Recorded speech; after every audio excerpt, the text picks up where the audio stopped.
I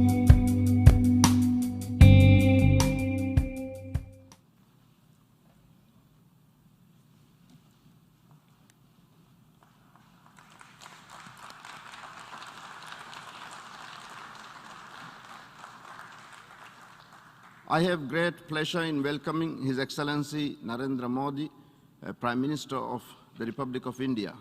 I invite him to address the General Assembly. नमस्कार साथियों. Good morning, friends. His Excellency Abdullah Shahid ji, His Excellency Mr. Abdullah आपको Shahid. अध्यक्ष पद संभालने की First of all, I would like to हार्दिक बधाई. warmly congratulate you on आपका अध्यक्ष assuming बनना the office of President of the सभी UNGA. विकासशील देशों Your becoming president और is a विशेषकर matter of pride for all developing small countries island developing and states के in लिए particular for small island गौरव की developing बात है. states. अध्यक्ष महोदय, Mr. President, गत 1.5 वर्ष से for the last 1.5 years, पूरा विश्व the world 100 has साल में been आई grappling सबसे with बड़ी the worst pandemic महामारी का it has सामना seen कर in 100 years. ऐसी भयंकर महामारी में I pay tribute जीवन to all गंवाने वाले those who have lost their lives सभी लोगों in को the deadly corona मैं pandemic, श्रद्धांजलि देता हूं और and परिवारों I के साथ express my condolences संवेदनाएं व्यक्त to करता their families. अध्यक्ष महोदय, Mr. President, मैं उस देश का I प्रतिनिधित्व कर रहा represent हूं a country जिसे that mother of is proud democracy का to be गौरव known हासिल. as the mother of democracy. लोकतंत्र की हमारी We have हजारों had वर्षों की a महान great परंपरा रही. tradition of democracy that goes back thousands of इस years. 15 अगस्त को On 15th of भारत ने August this year, अपनी आजादी के India entered 75वें the साल में प्रवेश 75th किया. year of its independence.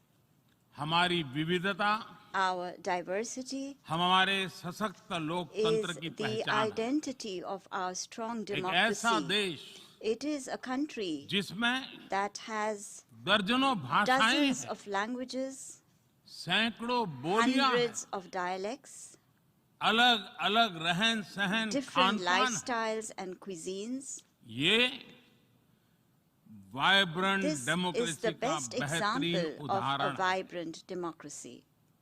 ये भारत के लोकतंत्र की ताकत है. The strength of our एक democracy छोटा बच्चा is demonstrated जो by the कभी fact that a little एक boy रेलवे स्टेशन who के at टी one स्टॉल पर time used to help अपने his पिता father की मदद at करता his tea था, stall at the railway आज station is today चौथी बार addressing the भारत के United प्रधानमंत्री के Nations तौर पर General Assembly for the fourth time UNGA को as संबोधित Prime कर रहा Minister है. of India.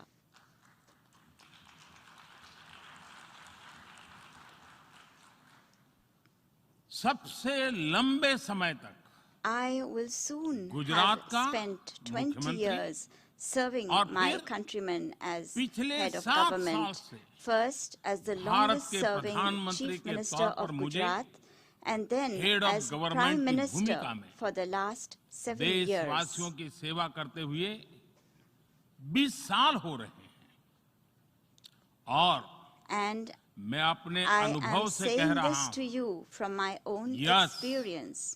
Yes, democracy can deliver. democracy can deliver. Yes, Yes, democracy has democracy deliver. has delivered. अध्यक्ष महोदय, Mr. President, एकात्म मानव दर्शन के today is प्रणेता the birth anniversary Pandit of Deendayal Pandit Upadhyay ji की Deen आज Dayal जन्म जयंती. Upadhyay, the proponent of Ekatma Manav Darshan. एकात्म मानव दर्शन यानी Ekatma Manav Darshan integral means humanism, integral humanism, अर्थात or स्व से the development समष्टि journey तक undertaken विकास together, और the विस्तार की expansion सहयात्रा. from the self to the universe, expansion of the self, expansion of the self, moving from moving individual to from the the society, individual to society, the nation to the nation, and entire and to humanity. entire humanity. और ये चिंतन And this philosophy Antyodaya को is समर्पित है. dedicated to Antyodaya. Antyodaya को आज की परिभाषा The में modern day where definition no one is of left behind कहा Antyodaya जाता है। is where no one is left इसी भावना behind. के साथ It is with this principle आज in mind that India integrated, today is moving equitable forward on the path of development की राह पर आगे बढ़ integrated, रहा है। equitable development. Vikas Our priority is सर्वसमावेशी that हो, development should be all-inclusive, सर्वस्पर्शी हो, all-pervasive, सर्वव्यापी हो, universal, सर्वपोषक and हो। one that nurtures all. यही हमारी प्राथमिकता है। बीते 7 वर्षों में During the last 7 years, Bharat में India has 43 brought crore over से ज्यादा लोगों को 430 million people बैंकिंग who व्यवस्था were से जोड़ा previously गया है, unbanked into जो the अब banking तक system. इससे वंचित थे। आज Today, 36 over करोड़ से अधिक ऐसे लोगों को भी 360 million people बीमा सुरक्षा who कवच मिला है, earlier could not पहले even imagine इस बारे में this सोच was भी नहीं possible, now have insurance coverage 50 as crore से security. ज्यादा लोगों को By giving over 500 मुफ्त इलाज million की people सुविधा देकर the facility of free Bharat ने treatment in hospitals, उन्हें quality India health has service से given them जोड़ा। access to quality health Bharat ने services 3 करोड़ by पक्के घर building बनाकर 30 million बेघर, proper homes. यानी India has made होमलेस परिवारों को homeless families होम ओनर्स बनाया। homeowners. अध्यक्ष महोदय, Mr. President, प्रदूषित पानी polluted water भारत ही नहीं is a very big पूरे problem, विश्व not just for और India, खासकर but for the entire गरीब और world, and in विकासशील देशों particular की for poor and बहुत developing बड़ी countries. समस्या है। भारत में इस चुनौती से निपटने के लिए In order to address this हम challenge 17 in करोड़ से India, अधिक घरों we तक are carrying out a very big pipe से campaign to ensure साफ that पानी piped पहुंचाने का clean बहुत water बड़ा अभियान reaches चला रहे हैं। over 170 million विश्व homes. की बड़ी-बड़ी संस्थाओं ने Reputed institutions of the ये world माना है have कि said किसी भी देश के विकास के लिए वहां के नागरिकों के पास जमीन और घर के प्रॉपर्टी राइट्स यानी ओनरशिप का रिकॉर्ड होना बहुत जरूरी है। दुनिया के बड़े-बड़े देशों में बड़ी संख्या में ऐसे लोग हैं जिनके पास जमीनों और घरों के प्रॉपर्टी राइट्स नहीं है। आज हम भारत के 6 लाख से अधिक गांवों में ड्रोन से मैपिंग कराकर करोड़ों लोगों को उनके घर और जमीन का डिजिटल रिकॉर्ड देने में जुटे हैं। ये डिजिटल रिकॉर्ड प्रॉपर्टी पर विवाद कम करने के साथ ही access to credit, bank loan तक लोगों की पहुंच बढ़ा रहा है। अध्यक्ष महोदय, आज विश्व का हर 6ठा व्यक्ति भारतीय है। जब भारतीयों की प्रगति होती है तो विश्व के विकास को भी गति मिलती है। When India grows, the world grows. When India reforms, the world transforms. Bharat में हो रहे साइंस और टेक्नोलॉजी आधारित इनोवेशंस विश्व की बहुत मदद कर सकते हैं। हमारे टेक सॉल्यूशंस का स्केल और उनकी कम लागत दोनों अतुलनीय है।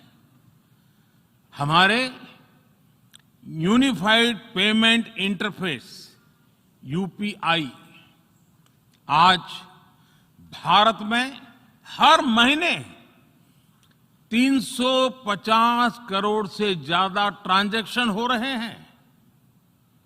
भारत का वैक्सीन डिलीवरी प्लेटफॉर्म कोविन एक ही दिन में करोड़ों वैक्सीन डोज लगाने के लिए डिजिटल सपोर्ट दे रहा है। अध्यक्ष महोदय, सेवा परमो धर्मः, सेवा परमो धर्मः को जीने वाला भारत सीमित संसाधनों के बावजूद भी वैक्सीनेशन डेवलपमेंट और मैन्युफैक्चरिंग में जी जान से जुटा है। मैं यूएनजीए को ये जानकारी देना चाहता हूं कि भारत ने दुनिया की पहली डीएनए वैक्सीन विकसित कर ली है, जिसे 12 साल की आयु से ज्यादा के सभी लोगों को लगाया जा सकता है। एक और mRNA वैक्सीन अपने डेवलपमेंट के आखिरी चरण में है। भारत के वैज्ञानिक कोरोना की एक नेजल वैक्सीन के निर्माण में भी जुटे हैं। मानवता के प्रति अपने दायित्व को समझते हुए भारत ने एक बार फिर दुनिया के जरूरतमंदों को वैक्सीन देनी शुरू कर दी है।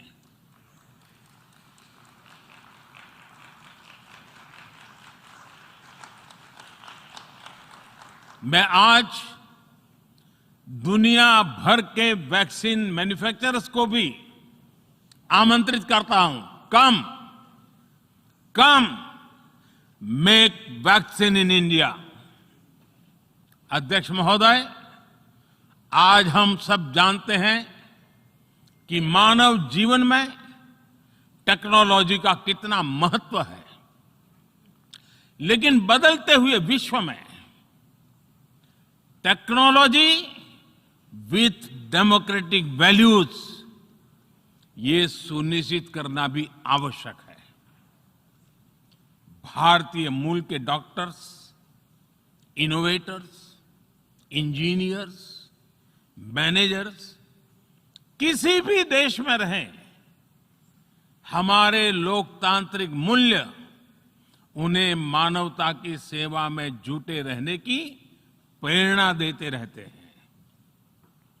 और ये हमने इस कोरोना काल में भी देखा है। अध्यक्ष महोदय, कोरोना महामारी ने विश्व को यह भी सबक दिया है कि वैश्विक अर्थव्यवस्था को अब और अधिक डाइवर्सिफाई किया जाए। इसके लिए ग्लोबल वैल्यू चेन्स का विस्तार आवश्यक है। हमारा आत्मनिर्भर भारत अभियान इसी भावना से प्रेरित है। ग्लोबल इंडस्ट्रियल डाइवर्सिफिकेशन के लिए भारत विश्व का एक लोकतांत्रिक और भरोसेमंद पार्टनर बन रहा है। और इस अभियान में भारत ने इकोनॉमी और इकोलॉजी दोनों में बेहतर संतुलन स्थापित किया है। बड़े और विकसित देशों की तुलना में क्लाइमेट एक्शन को लेकर भारत के प्रयासों को देखकर आप सभी को निश्चित ही गर्व होगा। आज भारत बहुत तेजी के साथ 450 गीगावाट रिन्यूएबल एनर्जी के लक्ष्य की तरफ बढ़ रहा है। हम भारत को दुनिया का सबसे बड़ा ग्रीन हाइड्रोजन हब बनाने के अभियान में भी जुट गए हैं। अध्यक्ष महोदय, हमें अपनी आने वाली पीढ़ियों को जवाब देना है कि जब फैसले लेने का समय था, तब जिन पर विश्व को दिशा देने का दायित्व था, वो क्या कर रहे थे। आज विश्व के सामने रिग्रेसिव थिंकिंग और एक्सट्रीमिज्म का खतरा बढ़ता जा रहा है। इन परिस्थितियों में पूरे विश्व को साइंस बेस्ड रेशनल और प्रोग्रेसिव थिंकिंग को विकास का आधार बनाना ही होगा। साइंस बेस्ड अप्रोच को मजबूत करने के लिए भारत एक्सपीरियंस बेस्ड लर्निंग को बढ़ावा दे रहा है। हमारे यहां स्कूलों में हजारों अटल टिंकरिंग लैब्स खोली गई हैं, इंक्यूबेटर्स बने हैं और एक मजबूत स्टार्टअप इकोसिस्टम विकसित हुआ है। अपनी आजादी के 75 वर्ष के उपलक्ष्य में जब हम आजादी का अमृत महोत्सव मना रहे हैं, भारत 75 ऐसे सैटेलाइट्स को अंतरिक्ष में भेजने वाला है जो भारतीय विद्यार्थी स्कूल कॉलेजों में बना रहे हैं। अध्यक्ष जी, दूसरी ओर रिग्रेसिव थिंकिंग के साथ जो देश आतंकवाद का पॉलिटिकल टूल के रूप में इस्तेमाल कर रहे हैं, उन्हें ये समझना होगा कि आतंकवाद उनके लिए भी उतना ही बड़ा खतरा है। ये सुनिश्चित किया जाना बहुत जरूरी है कि अफगानिस्तान की धरती का इस्तेमाल आतंकवाद फैलाने और आतंकी हमलों के लिए न हो। हमें इस बात के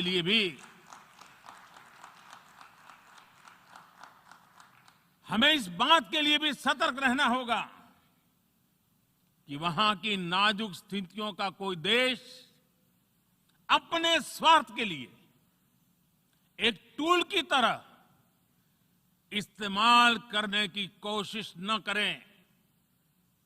इस समय अफगानिस्तान की जनता को, वहां की महिलाओं और बच्चों को, वहां की माइनॉरिटीज को मदद की जरूरत है और इसमें हमें अपना दायित्व निभाना ही होगा। अध्यक्ष महोदय, हमारे समंदर भी हमारी साझी विरासत है, इसलिए हमें ये ध्यान रखना होगा कि ओशन रिसोर्सेज को हम यूज करें, एब्यूज नहीं। हमारे समंदर अंतर्राष्ट्रीय व्यापार की लाइफलाइन भी है। इन्हें हमें एक्सपांशन और एक्सक्लूजन की दौड़ से बचाकर रखना होगा। रूल बेस्ड वर्ल्ड ऑर्डर को सशक्त करने के लिए अंतर्राष्ट्रीय समुदाय को एक सुर में आवाज उठानी ही होगी। सुरक्षा परिषद में भारत की प्रेसिडेंसी के दौरान बनी विस्तृत सहमति विश्व को मैरीटाइम सिक्योरिटी के विषय में आगे बढ़ने का मार्ग दिखाती है। अध्यक्ष महोदय, भारत के महान कूटनीतिज्ञ आचार्य चाणक्य ने सदियों पहले कहा था, कालातिक्रमात् काल एव फलम पिबति। जब सही समय पर सही कार्य नहीं किया जाता तो समय ही उस कार्य की सफलता को समाप्त कर देता है। संयुक्त राष्ट्र को खुद को प्रासंगिक बनाए रखना है तो उसे अपनी इफेक्टिवनेस को सुधारना होगा, रिलायबिलिटी को बढ़ाना होगा, यूएन पर आज कई तरह के सवाल खड़े हो रहे हैं। इन सवाल को हमने क्लाइमेट क्राइसिस में देखा है, कोविड के दौरान देखा है, दुनिया के कई हिस्सों में चल रही प्रॉक्सी वॉर, आतंकवाद और अभी अफगानिस्तान के संकट ने इन सवालों को और गहरा कर दिया है। कोविड के ओरिजिन के संदर्भ में और ease of doing business ranking को लेकर वैश्विक गवर्नेंस से जुड़ी संस्थाओं ने दशकों के परिश्रम से बनी अपनी विश्वसनीयता को नुकसान पहुंचाया है। ये आवश्यक है कि हम यूएन को ग्लोबल ऑर्डर, ग्लोबल लॉज और ग्लोबल वैल्यूज के संरक्षण के लिए निरंतर सुदृढ़ करें। मैं नोबेल पुरस्कार विजेता गुरुदेव रविंद्रनाथ टैगोर जी के शब्दों के साथ अपनी बात समाप्त कर रहा हूं। शुभो कर्मोपोथे, शुभो कर्मोपोथे, धोरो निर्भयोगान, सौब दुर्बल सौन्योष होक अवसान। अर्थात अपने शुभ कर्म पथ पर निर्भीक होकर आगे बढ़ो, सभी दुर्बलताएं और शंकाएं समाप्त हो। ये संदेश आज के संदर्भ में संयुक्त राष्ट्र के लिए जितना प्रासंगिक है, उतना ही हर जिम्मेदार देश के लिए भी उतना ही प्रासंगिक है। मुझे विश्वास है हम सबका प्रयास विश्व में शांति और सौहार्द बढ़ाएगा, विश्व को स्वस्थ, सुरक्षित और समृद्ध बनाएगा। इन्हीं शुभकामनाओं के साथ बहुत बहुत धन्यवाद। नमस्कार।